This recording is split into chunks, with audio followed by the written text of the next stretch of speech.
Hello, and welcome to Monumental, where we sit down with entrepreneurs, leaders, visionaries, and big thinkers making monumental change.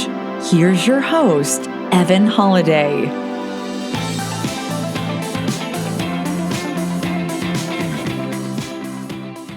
Welcome to Monumental. I'm your host, Evan Holiday. Today's guest is Richie Waithe. So Richie, actually, I'm sure some of you all listening now probably already know Richie. He first appeared on episode 4, where we went into his background, his branding. He was a pharmacist at the time. How to be, really just how to be crazy productive, and that's what led into what we're going to talk about today. So in today's episode, we're going to drill down into one specific topic, and that's Richie's hashtag 10 to 2, which is becoming its own movement now. So we're just going to talk about what that means and how you can really benefit from 10 to 2. So Richie, I want to welcome you to the show again. Yeah, it's awesome to be back. Thanks for, thanks for making me, I'm going to go ahead and call it a regular, or maybe a contributor of sorts. Yeah, I like it. Awesome to be back here. Thanks again. Yeah. And the reason, I think it was shortly after the episode, I reached out to you and just, let you know of the massive amount of feedback that I was getting from your episode number 4, and we'll put a link to it so everybody can go back and listen to that one if they haven't already. Yeah. And it was just the specifically that topic we talked about that's so powerful for you and has led to so much productivity in your life, and still being able to get so much stuff done with a 9-to-5 job. And that is the 10 to 2. I had people, so just so everybody knows, part of the reason why I wanted to get Richie back on was I had one listener come out to me and say, look, I've always had this idea for a business, and I never really put forward the time or the energy or the effort. And then I heard Richie speak and I was like, man, that is me, like working every night from 10 p.m. to 2 a.m. That is where my sweet spot is. And I never really realized it until I heard Richie talk, and he ended up starting a business. And I think it was 5 days after doing that. I've had countless other people, reach out with other examples too, just from that one episode. So Richie, we gotta dive into this a little further and let people know what's up. I'll get let's do a little bit of background, I guess, as to kind of how it started. I think it's actually pretty cool and interesting to see where my mindset was at the time. So, being a community pharmacist, a lot of our hours are fairly long days, right? So my main day was from 9 a.m. to 9 p.m. So we did 12-hour shifts, and that's not uncommon or anything like that. That's like a fairly normal schedule for a retail community pharmacist. So I would come home before, the previous year, I would come home at 9 p.m. and I would just kind of wind down and relax and watch some TV, end up going to bed, maybe like around 12, let's say. And then, waking up and kind of doing it over again for the days that I worked. And when the mind shift happened, when I started realizing that, what I wanted to accomplish in life and how I felt my career was going to go, when I felt that wasn't like on the right track for that, I saw that a lot of things had to change and I had to give up a lot of things. And what ended up happening was, instead of coming home at 9:30, let's say I would get home by 9:30, let's say, instead of just winding down for this night, I would get to work again. I would shower, eat, kind of get like my second wind. And then usually it just worked right around 10 o'clock was when I was kind of at my computer, ready to start, going in and getting some work done and some brand building and learning and all that good stuff. And then it turned out to be, I felt that right around 2 o'clock was when I started feeling like it was going to be tough to keep going. And then I started realizing too, that if I went to sleep at 2 or right around 2, I'd be able to wake up again at 8 and get 6 hours of sleep. And I do think sleep is extremely important. And I don't, ever want to tell people to get less sleep. But what I found is I was probably getting around that maybe 7 hours anyway. So 7, 8, and it turns out 6 didn't really feel much of a difference. So it started really turning into, and then I just started hashtagging it, hashtag 10 to 2. And I just was able to get so much done, like hyper focused for 4 hours. it was mostly the days that I was working, because I just, I was already up and I was already working. And then it turned into being every day, where no matter what the day was like, I was at my desk, at my computer, or even maybe I could be out somewhere. But the mindset between those hours for me was just like hyper focused on building my brand, learning, learning marketing. Marketing is a big part of everything that everyone does, and just learning how that works, distribution, making content. All of that just started happening between, the hours of 10 and 2. So. Yeah. And talk a little bit more, tell people more what you were doing in those 4 hours every night.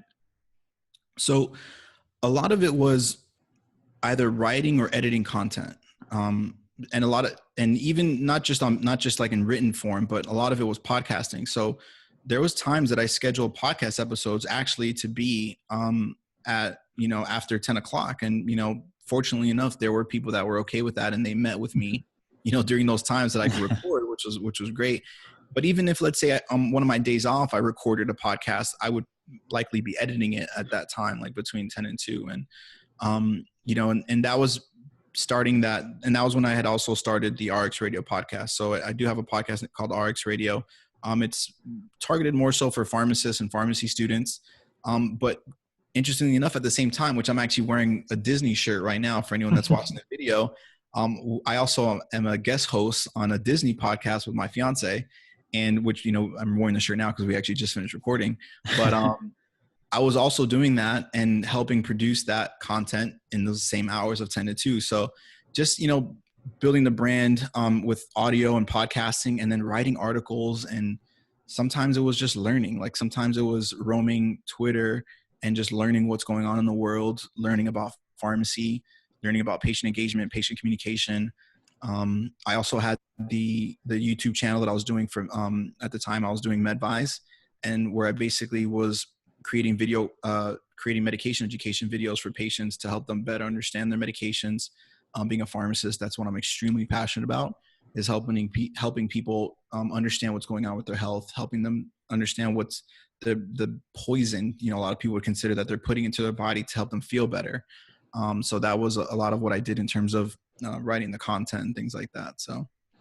And that's kind of what drove you to that 10 to 2, is wanting more than just the community pharmacist aspect. It was helping people on a bigger level, podcasting, writing articles, learning, doing videos, doing consulting.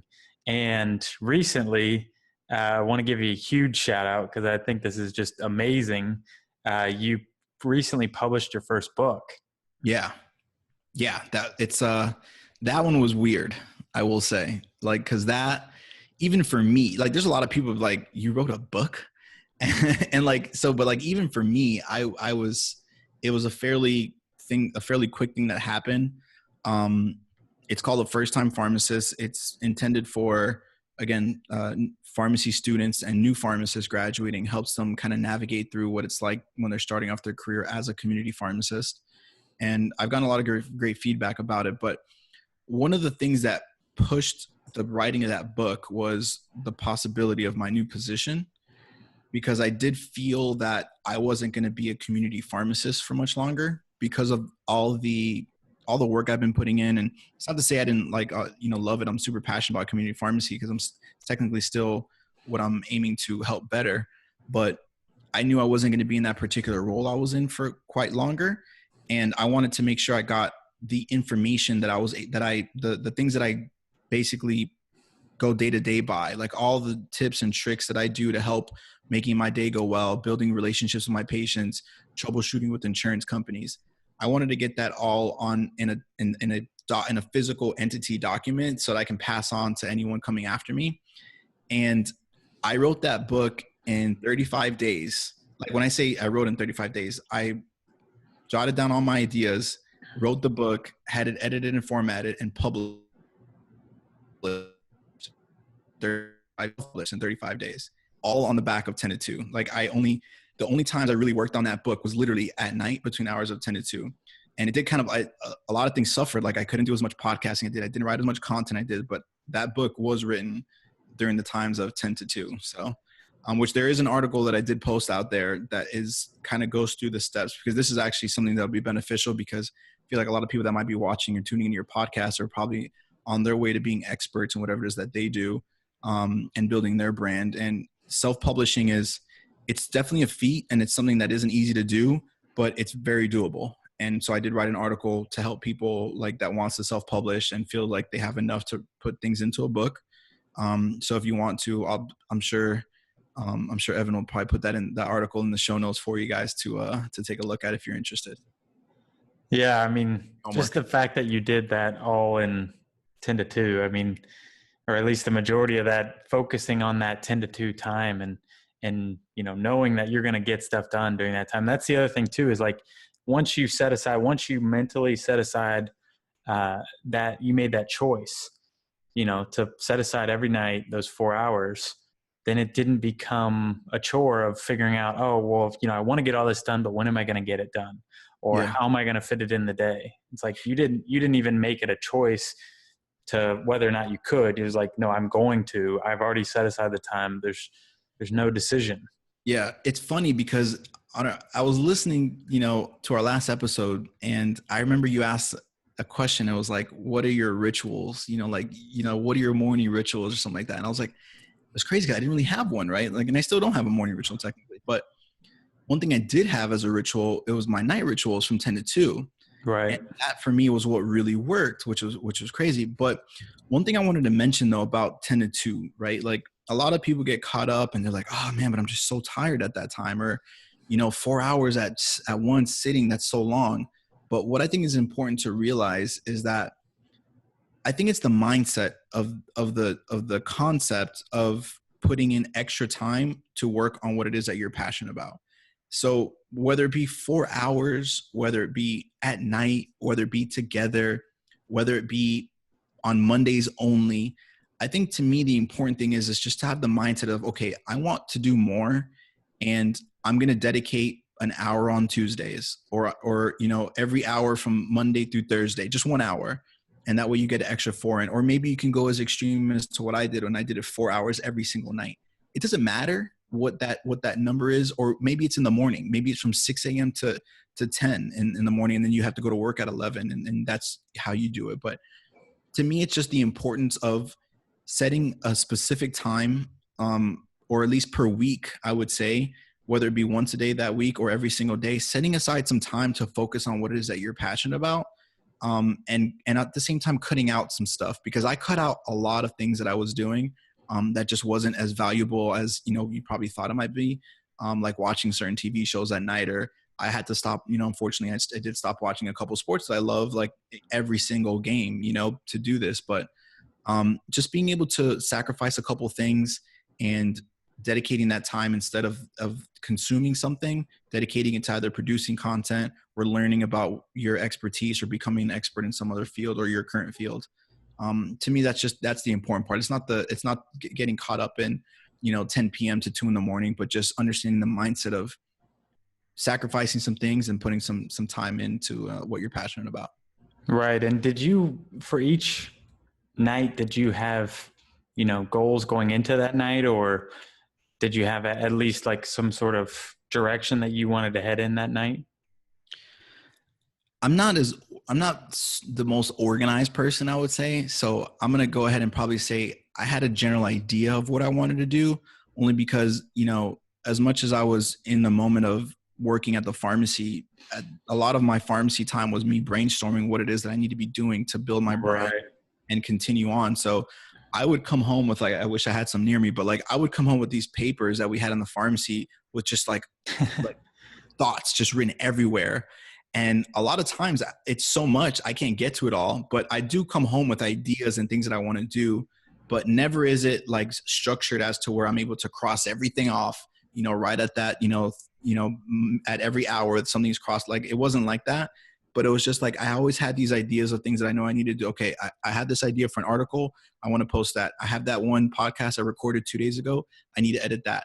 And a lot of times too, I would do multiple things at once, where I'd kind of write the article, maybe need a little bit of a break to get some clarity. And then I would go and edit the podcast or whatever, and then back to the article. So I didn't particularly have a specific set out goals, but I always knew I always had more to do than I had the time for. I will say that. I Right. always have more things to do than I had the time for.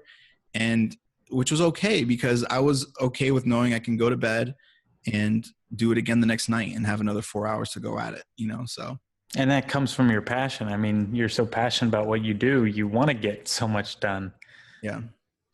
Yeah, So, exactly. what you talked about was something I'm glad you brought up was, knowing that it's not just 10 to 2, it's whatever fits you best. Mm-hmm. Because, and I've heard other people say, they're like, well, each of us kind of has our own kind of, daily clock or daily kind of rhythm that we go through, like highs and lows of energy or things that we want to get done at certain times of the day, or things that we're better at getting done or putting more energy into at certain times of the day. Maybe there's certain things you like to do in the morning, or maybe you like to do your meetings in the afternoons and your emails, post dinner, or whatever it is, like whatever works for you, I think is so much more important than trying to fit into what other people are doing. Because I think, some of the people that reached out to me, they specifically said, they're like, I always went to bed with a million ideas in my mind, and I would just lay there in bed and I wouldn't get anything done because I'd be trying to go to sleep, but I couldn't go to sleep. So then they Yeah. said, they're like, I did the 10 to 2, just like Richie. I stayed up because I was like, well, I'm not sleeping anyways. I might as well get something done. And then all of a sudden they have a business. Yeah. Yeah. And it's crazy, but finding out what time of the day that you're most energetic and you're most thoughtful and you're most like gung ho about getting stuff done, I think is really powerful. Yeah. An experiment. Yeah. And, I'm so glad you said the word experiment. Like, one thing I wanted to mention, and it's it's a funny example, like, no matter where you're at in your career, no matter what it is that you went to school for, and what it is that you're currently doing, if you're passionate about something, if it's about what you're doing in your career, awesome. But if it's something else, like, work on that during 10 to 2, like, don't just be kind of content with what it is that you went to school for, you might be in debt for, or whatever the career that your business that you started. Like, if you found out that that's not your passion, that like you don't want to do that forever all the time, you don't have to do that. You have a choice to. And that's where 10 to 2 kind of is a great thing, because you can still have your regular 9 to 5 and your regular job, but then still also work towards something completely different, unrelevant, right? Like, to what it is that your career is. Right. That's an example with what we're doing here with my fiance. So my fiance is also a pharmacist, and she loves pharmacy. Like, that, obviously she went to school for it. She loves taking care of her patients, but she also is super passionate about Disney. And that's what she has she doesn't do as much as I do in terms of 10 to 2. She's not up with me throughout those 4 hours every single night, but throughout times of her day, she's working on the podcast. She's working on the Instagram account that she has. It's called The Walt Daily, by the way. I'm going to go ahead and do a shameless plug that in there. So at The Walt Daily on Instagram. Anyway, so she's working on those things, kind of, which is completely separate from being a pharmacist, but that's just what she like lives and breathes by. And that's okay. Like, that's fine. She's having so much fun doing it. It makes our Disney trips much better. And I think it's fulfilling, right? Like, a lot of people, and that happened because of the mindset of 10 to 2, right? Like, she didn't start the podcast on her own. Not saying she couldn't, but that happened by having that mindset that when I kind of encouraged her, like, hey, you can do this too. Look at what I'm doing. I'm doing the podcast and doing all this stuff. You can do this also for whatever it is that you're passionate about.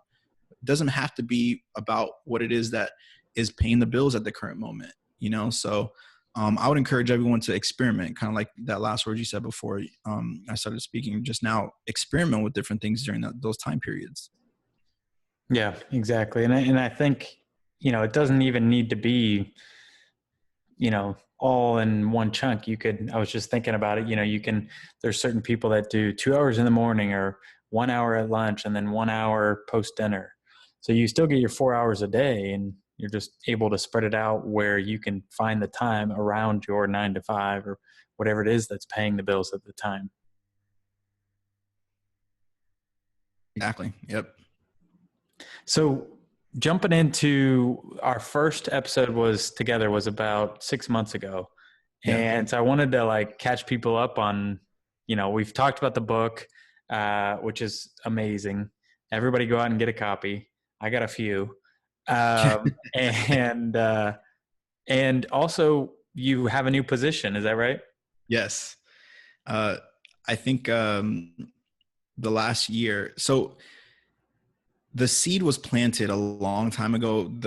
The position that I'm in now, I had no idea it was going to turn into this, but it just goes to show that, you know, no matter where you're at in your career, always say yes to different opportunities, even if it's whether it be for free, volunteering, or paid, whatever the case may be. If something pops up in your career and you could do it, and like just someone gives you a random opportunity, I would take it, because that's kind of where it got me to where I'm at now.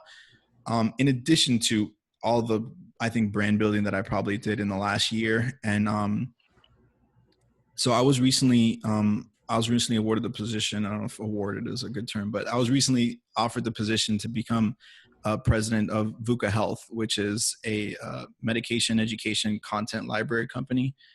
We basically have the largest library of videos that provide medication education. And we utilize that platform in a couple of different ways. But I think the passion that I've been able to show and develop over the last year, whether it be around, pharmacy as an industry, patient education, just the work ethic, I think that I've been able to demonstrate with, being a 9 to 9 pharmacist and working 40 hours a week and then still doing a podcast, making content, things like that. I think all those were a lot of different plays into how I got to where I'm at in this position. And also the fact that I built that, because out of school, I was, this is where I planted the seed. Out of school, in school, there was an random email that sent out at the University of Florida. If anyone wanted, if any students were interested in helping to build the content, which is like 5 years ago when they first started getting started. Right. And I was one of 4 people that's like, yeah, I'll do that. I'll help out. And, I think they saw probably the emotional intelligence that I also had. So I did already have some face-to-face with this company. And then obviously through the interviews as well, I think they were able to realize the emotional intelligence piece was probably there. The work ethic and the passion was there. And then the only part that was missing was just, I would probably say just the extensive experience because the company before me, the founders have combined, who knows, probably 50, 60 years combined of like pharmacy experience, deep pharmacy industry experience. And just frankly, I did not, right? I'm coming in, I've been a community pharmacist for 4 years at the time. And so there's a lot I have to learn, but I think the emotional intelligence, the passion, and the work ethic is going to be able to get me there and get me to be able to grow the company. So something I'm real excited about. That's amazing. And that speaks volumes that they're, the experience that they have, and they are bringing you in to lead the future for that company. Yeah. And it's something that like, I don't want to say it's like not believable that I'm here, obviously, because I think I did work very hard to get here, but it is pretty surreal to think that I'm in this position where I can have this impact on people, because it's something that I've been doing basically the last year anyway, where, with my medication education videos, but right. I'm just going to be able to scale it so much more and have such a bigger impact that it really is something that like, it's unbelievable that I'm in this position to be able to do that. And it's something that I'm definitely not going to take for granted. Like, if not, I don't even know what 10 to 2 is going to turn into, but like, I'm going to be going much harder than I did in the last year. So, because be like 8 to 5. Yeah. Hard. Like, I don't know. I don't know if it's going to take on another name, but I mean, I'm still working every night from 10 to 2, even though I'm still doing the normal business, things that comes along with the role. But now it's really hyper focused on on helping with learning about the company, figuring out strategy, figuring out how it's going to grow, figuring out the different ways that we're going to be able to implement the videos. So now, instead of it just kind of being kind of all over the place, where I was just kind of building a brand as a pharmacist and as a healthcare provider, now I'm just going to be like hyper focused. So I think it's going to be a cool way to channel all the energy. That's amazing, man. Well, I guess in closing, what would you say is the next step for you and VUCA and going forward? I think, well, the main thing, I guess, going forward is just going to be able to absorb as much as I can, and which is good too. I think I consider myself someone that can learn things pretty quickly and adapt.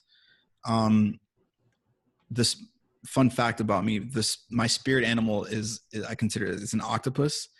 And the thing that I love about it, and which I think I relate to really well, is that it adapts to its environment like a ninja, right? Like really well. Like if it's, whether it's because it wants to take the shape of a predator or whether it's to blend in, it has such keen learning abilities and a quick response to that. And I think that that's something that I consider myself to have, that I think I can learn things very quickly and start acting on it and executing on the things that I learn. And I think that's going to be the key to the next couple months for me. It's just going to be to learn as much as I can. And while at the same time strategizing exactly how, when I'm ready to go, how to start executing on what I'm learning and what I've been strategizing about. So. Well, Richie, thank you again for joining us. Round 2 with Richie, with delving deeper into hashtag 10 to 2. I also want to say for everybody listening, if you haven't already, go out, subscribe, rate, review, tell us what you think of the episode. Go back and listen to episode 4 where we first sat down with Richie. And with that, have an amazing week, everybody.